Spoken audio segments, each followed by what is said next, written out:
고린도전서 15장 10절 말씀 제가 봉독하겠습니다.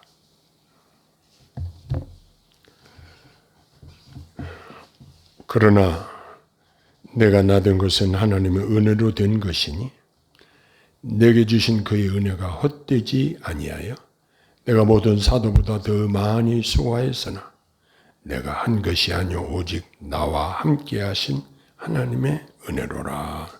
아멘.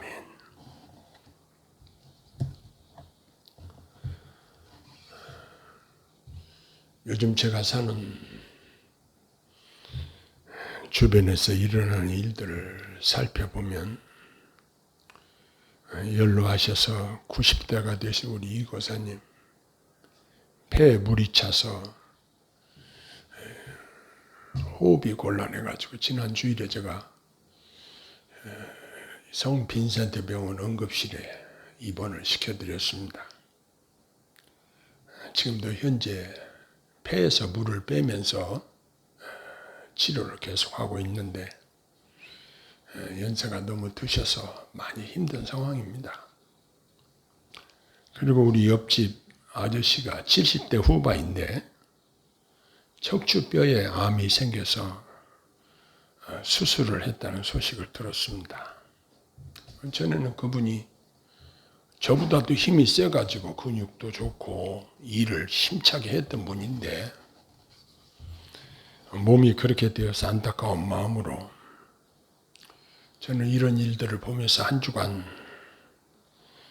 생각한 것이 사람이 태어나서 살다가 때로는 중병에 시달리기도 하다가 그러다가 하나님이 부르시면 언젠가는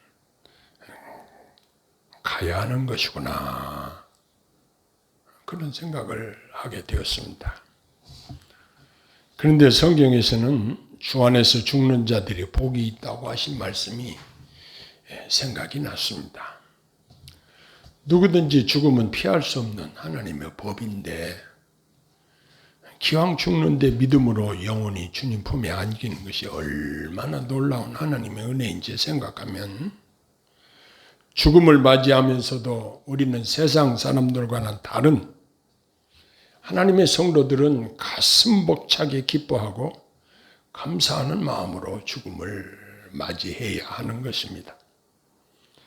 언젠가는 나도 죽음을 맞이할 것에 대하여 생각하면서 확실하게 히브리 기자를 통해서 하신 말씀을 다시 한번 떠올립니다. 사람이 한번 나서 한번 죽는 것은 하나님이 정한 법이요 그 후에는 심판이 있으리니 라고 하신 말씀이 생각이 납니다.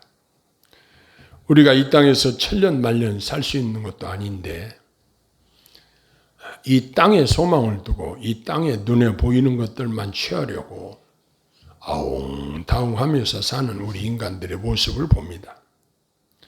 이러한 사람들에게 사도 바울은 고린도서 15장에서 복음의 핵심을 먼저 증거합니다. 형제들아 내가 너희에게 전한 복음을 너희에게 알게 하노니 이는 너희가 받은 것이요 또 너희 가운데 선 것이라.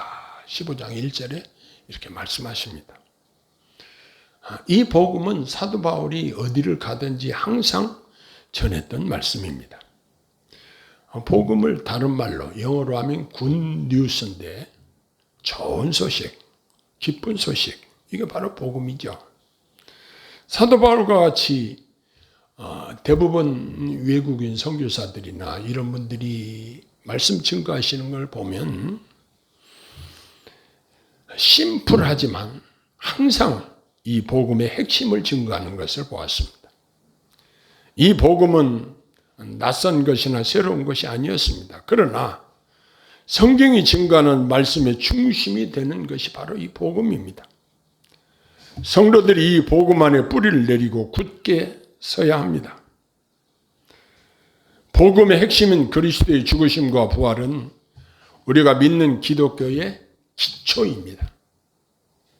만일 이 기초가 무너지면 그 위의 구조물은 완전히 무너져 버립니다.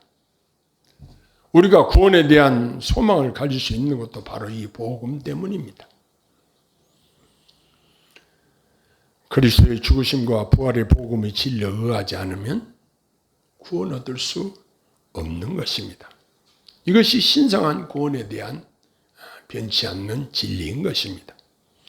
우리들은 이 복음을 항상 확고하게 마음에 간직하고 있어야 하는데, 만약 우리가 이 복음 진리를 계속 고수하지 못하면 우리 믿음도 헛되게 되는 것입니다. 만약 우리가 그리스도의 죽으심과 부활을 부인하지는 않겠지만, 만일 부인한다면 그러한 사람들의 고백도 헛것이 될 것입니다. 그러므로 우리는 이 복음 진리를 확실히 믿고 단단히 붙잡고 이 복음을 자랑해야 할 것입니다. 이 복음은 사도 바울이 먼저 받은 것으로 그가 가는 곳마다 사람들에게 전했던 것입니다. 이처럼 이 복음은 우리에게 가장 중요하고 가장 귀중한 진리인 것입니다. 그리스도의 죽으심과 부활은 바로 이 진리의 실체이며 총체이기도 합니다. 그 당시 많은 사람들에 의해서 예수님이 다시 부활하신 사실이 친히 육안으로 확인된, 증명된 사실인 것입니다. 먼저 사도가 말씀한 대로 성경대로 구약의 예언에 따라서 그리스도께서 우리 죄를 위하여 죽으시고 장사되는 바 되었다가 죽은 자 가운데서 살아나셨다고 선포하고 있습니다. 그런데 이러한 일이 즉흥적으로 일어난 일이 아니라 선지자를 통해서 하신 구약 성경의 하나님의 말씀대로 정확하게 이루어진 것으로 우리 믿음에 큰 확신을 주는 것입니다. 특별히 예수님의 부활은 그 당시에 실제로 목격한 증인들이 많으므로 움직일 수 없는 증거가 됩니다. 사도 바울도 그들 중에 가장 마지막으로 다메섹 도상에서 부활하신 예수 그리스도께서 그를 만나주시는 은혜를 체험했습니다. 사도 바울은 자신이 전한 이 복음을 굳게 지키고 헛되이 믿지 아니하였으면 그로 말미암아 구원을 얻으리라, 이렇게 선포하고 있습니다. 그러므로 이 복음을 받은 우리가 어디를 가든지 누구를 만나든지 증거해야 될 말씀은 성경대로 그리스도께서 우리를 위하여 죽으시고 장사 지는 바 되셨다가 성경대로 사흘 만에 다시 살아나셨다. 이 복된 소식을 우리도 증거해야 될 사명이 있다는 사실을 잠시도 잊어서는 안 될 것입니다. 사도 바울은 자신을 향해서 만삭되지 못할 난 자 같은 내게도 보이셨다, 이렇게 주님 만난 사실을 증거하고 있습니다.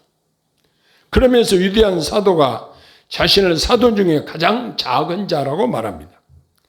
이 말은 그의 겸손함이 나타나는 말씀입니다. 바울은 하나님께 큰 의뢰를 입었지만 항상 자신을 겸손히 낮추었습니다. 그 이유로 하나님의 교회를 핍박하였으므로, 즉 자신이 교회를 핍박하였으므로 자신은 사도라 칭함을 받기에 감당치 못할 자다, 이렇게 말하고 있습니다.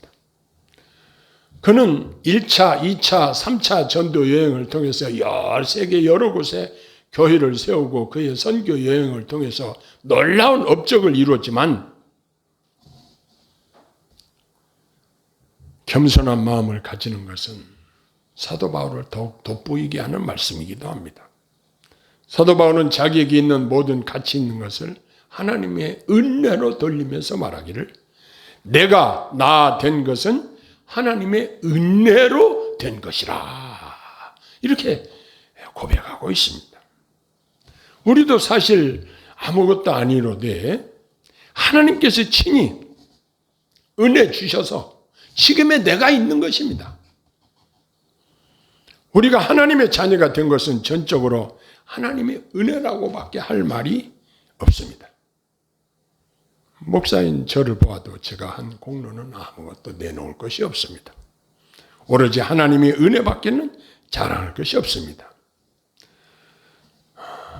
찬송 가사에도 나온 것처럼 지금까지 지내온 것 하나님의 은혜라. 저와 사랑하는 성도님들을 지켜주신 것도 오직 하나님의 은혜인 것입니다. 은혜만 생각하면 우리는 마음이 좋아요. 은혜만 이야기하면 얼마나 그 은혜가 감사한지. 그동안 저희 사역을 돌아보아도 모든 것이 하나님의 도우신 은혜였던 것을 고백하게 됩니다. 그뿐 아니라 매일 하나님이 주시는 영육간에 일용할 만나를 충족하게 공급하시는 분도 우리 하나님이십니다. 그리고 천국의 소망을 두고 살게 하신 것도 하나님의 은혜입니다. 저는 제 자녀들을 보면서 역시 하나님께서 내 자녀들도 눈동자와 같이 지켜주시고 보호해 주시는구나. 그걸 자각하고 감사하며 살고 있습니다. 지금 지구촌에는 여러 가지 일들이 많이 벌어지고 있습니다. 중국과 동남아 지역에서 코로나가 다시 번져나가기 시작해서 많은 사람 희생자들이 생긴다는 이야기를 들었습니다. 인천공항을 통해서 우리나라에 입국하는 사람들이 얼마나 많은지 모릅니다. 그래서 우리나라도 안전지대가 아니면 알 수 있습니다. 그뿐만 아니라 지금 현재 이스라엘 전투기 200대가 이란의 핵시설과 군사시설을 대규모로 폭격을 했다는 사실과 이란이 이에 반격해서 수많은 드론과 미사일을 동원해서 이스라엘을 공격했다는 이야기를 듣고 있으면서 중동의 화약고에서 전쟁이 확전되면 어떡하나 하고 사람들이 근심 어린 눈동자로 이 전쟁을 바라보고 있습니다. 그리고 또 언제 어디서 전쟁이 터질지 모르는 불안한 상황을 우리는 맞이하고 살고 있습니다. 이렇게 불안한 상황이지만 오직 우리가 의지할 분은 나의 아버지 하나님뿐이라는 사실을 우리는 고백합니다. 자, 그러면 하나님이 나와 함께 하시면 좋은 점이 무엇이겠습니까? 하나님이 함께 하신다는 것은 하나님의 기쁨이 내 기쁨이요. 그리고 우리의 신앙생활이 기쁘고 즐거워야 하는 것이 정상이라는 것입니다.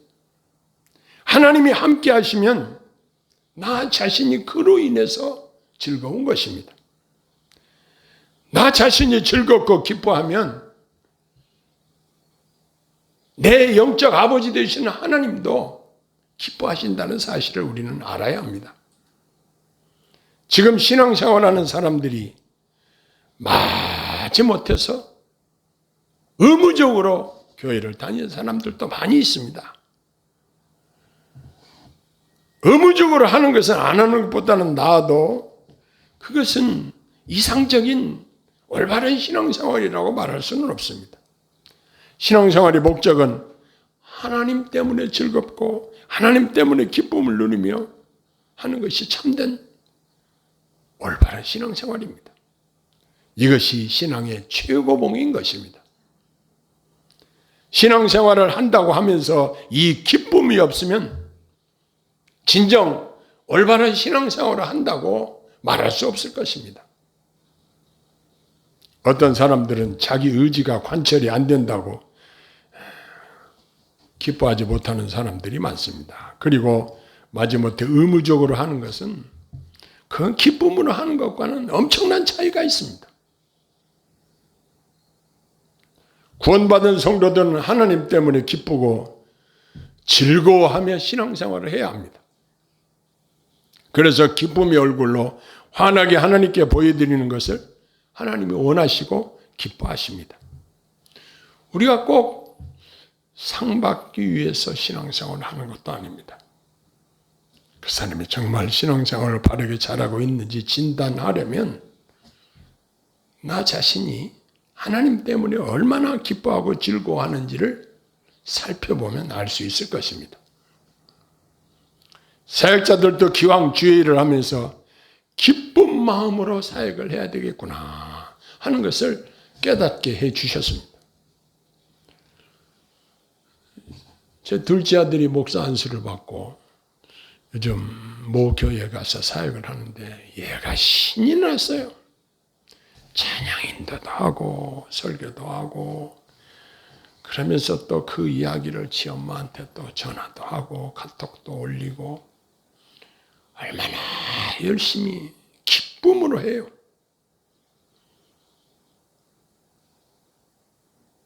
먼저 사역을 하고 있는 지 형이 격려를 해주고 칭찬을 해주고 그런데 얼마나 재미있게 얼마나 기쁨으로 지금 사역을 하고 있는지 제 마음도 기뻐요. 멀리서 차를 끌고 이곳까지 와서 하나님 앞에 예배드리는 여러분들이 정말 기쁨과 즐거움으로 하나님을 섬긴다고 한다면 이게 가장 이상적이고 하나님이 얼마나 기뻐하시겠어요. 그러나 이것을 의무적으로 마지 못해서 한다고 한다면 이건 얼마나 힘드는 일이에요.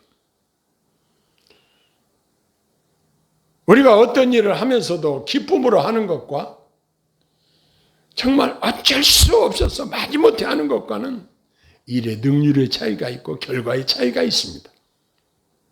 그런데 우리 하나님께서는 우리를 향해서 명령하신 것이 있습니다.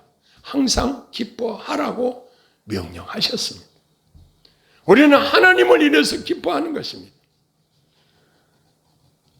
목회자들도 교회가 집회가 잘 안 되고 사람들이 자꾸만 교회를 빠져나가고 교회가 부흥 안 되는 일로 인해서 우리 친구들도 만나봐도 많이 침체되어 있는 것을 느껴요.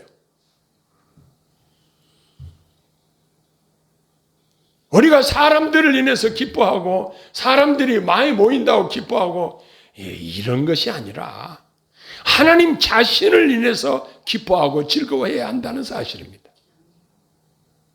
하나님이 우리의 기쁨의 근원이 되시기 때문에 그렇습니다.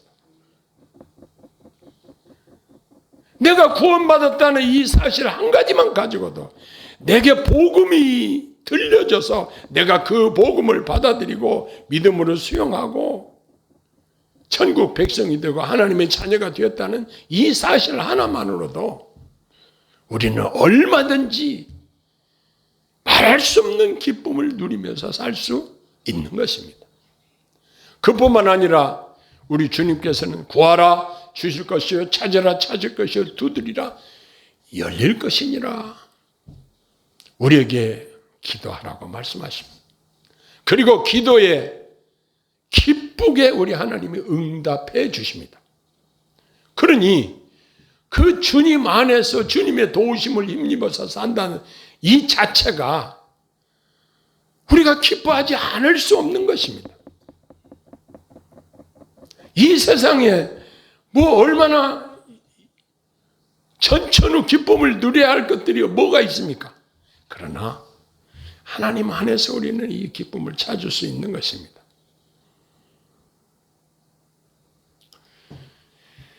이제 우리가 하나님 앞에서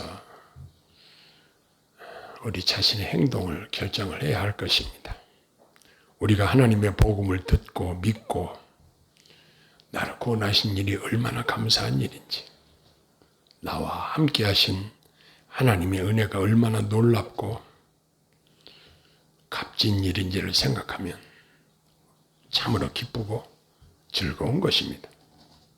그러므로 우리는 은혜 받은 자로서 항상 기뻐하고 즐거운 마음으로 하나님을 섬겨야 할 것입니다.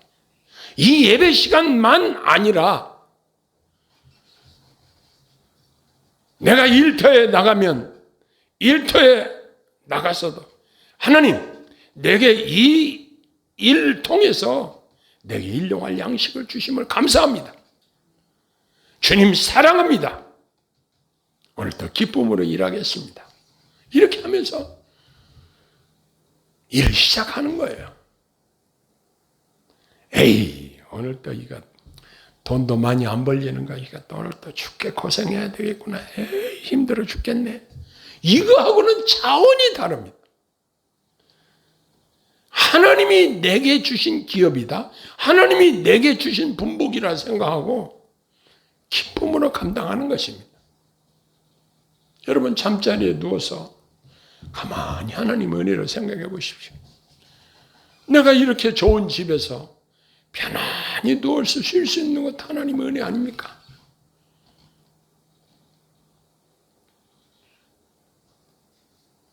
모든 것이 가만히 묵상하면서 생각해 보면 여기 본문의 기록대로 나와 함께 하신 하나님의 은혜로라. 이 말씀으로 집약시킬 수 있는 것입니다. 그러므로 이 나와 함께 하신 하나님의 은혜만 생각하면 사소한 우울한 일들, 어려운 일들, 이러한 일들은 다 제껴지게 되고 주님 바라보고 주님을 인해서 기뻐하게 되는 것입니다. 저와 여러분들의 삶이 앞으로 이 땅에서 얼마나 살게 하실지는 모르겠습니다. 그러나 사는 동안 하나님의 은혜를 누리며 나와 함께 하신 하나님의 은혜의 전달자로서 하나님을 기쁘시게 하는 저와 여러분들이 될 수 있기를 소원합니다. 기도하겠습니다. 사랑의 아버지 하나님, 저희들이 마지못해서 하나님을 섬기는 것이 아니고 마지못해서 하나님의 일을 하는 것이 아니고 하나님의 은혜에 감사한 마음으로 기쁘고 즐거운 마음으로 하나님을 섬겨드리기를 소원합니다. 성령께서 매 순간순간 이러한 우리의 마음 상태를 주장해 주시고 허락해 주셔서 기쁘고 즐거운 마음으로 신앙생활을 할 수 있도록 은혜를 허락하여 주옵소서. 아무리 환경이 어려워도 아무리 힘들어도 나와 함께 하신 하나님의 은혜를 생각하며 감사하는 마음으로 살게 하옵소서.